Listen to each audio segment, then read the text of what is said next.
ছবি তুমি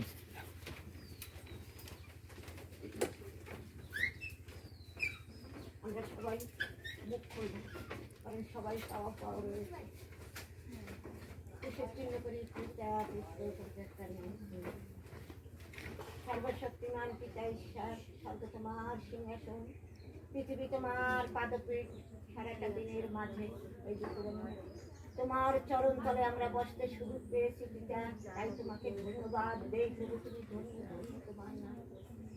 বিনয় করি পায় বলে এসে মাটিত তুমি জানো আমরা তোমার অযোগ্য সন্তান হইবে, তুমি আমাদের দূরে ফিরে যাও না।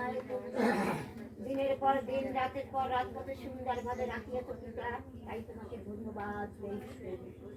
তুমি তো বলেছো যেখানে 2-3 দিন উপস্থিত হয় তুমি সেখানে থাকো, তাই বিশ্বাস করি প্রভু তুমি এখানে উপস্থিত হয়ে গেছো পিতা।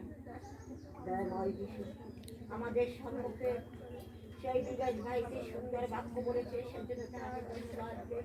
এবং তুমি তাহার হৃদয় করিয়া দিয়েছ পিতা, সে বাইবেল থেকে যে বাক্য আমাদের মাঝে রেখেছে পিতা, আমরা যেন সেই বাক্য অনুসারে যেন আমরা জীবনযাপন মতো আমাদের দয়া আশীর্বাদ। তুমি তো বলেছ যে আমাকে বিশ্বাস করে সে কখনো লজ্জিত বঞ্চিত হয় না।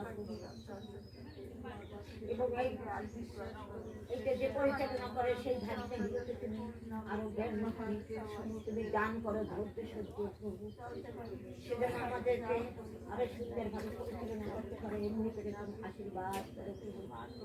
এই সময় বিশেষ করে যারা রুগ্নপীড়িত তুমি সেখানে যাও, তোমার ওই ক্ষত হস্ত দ্বারা তুমি তাদেরকে স্পর্শ করো, তারা যেন সুস্থ হয়ে তোমার সেই পবিত্র গ্রামে ধন্যবাদ তুমি তারা যেন করতে পারে। আমার এই সময় আমি সেই রঞ্জিত ভাইকে স্মরণ করি, সেই প্রত্যুষ ভাইকে স্মরণ করি এবং সেই নারায়ণ ভাইকেও স্মরণ করি। প্রভু তারা খুবই অসুস্থ, তুমি তাদেরকে দয়া করো, আশীর্বাদ করো, পাপ ক্ষমা করো, তুমি তাদেরকে নাসরিত যিশু নামে তুমি সুস্থতার দান করো। আমরা যারা এখানে এসে আছি প্রভু, আমরা যেন পরিশূন্য হাতে ফিরে না যাই পিতা, যেন তোমার কিঞ্চিত পরিমাণ আশীর্বাদ দিয়ে নিয়ে যেতে পারে। তুমি অন্য করে দয়া করো। যারা যে সমস্ত মা বোনেরা আসতে পারে না প্রভু, তুমি তাদেরকেও আশীর্বাদ। এখন যারা যাত্রা পথে জলের স্থলে আকাশ পথে তুমি তাদেরকে নিজ নিজ স্থানে পৌঁছিয়ে দাও প্রভু, তারা যেন তোমার ধন্যবাদ প্রশংসা করতে পারে।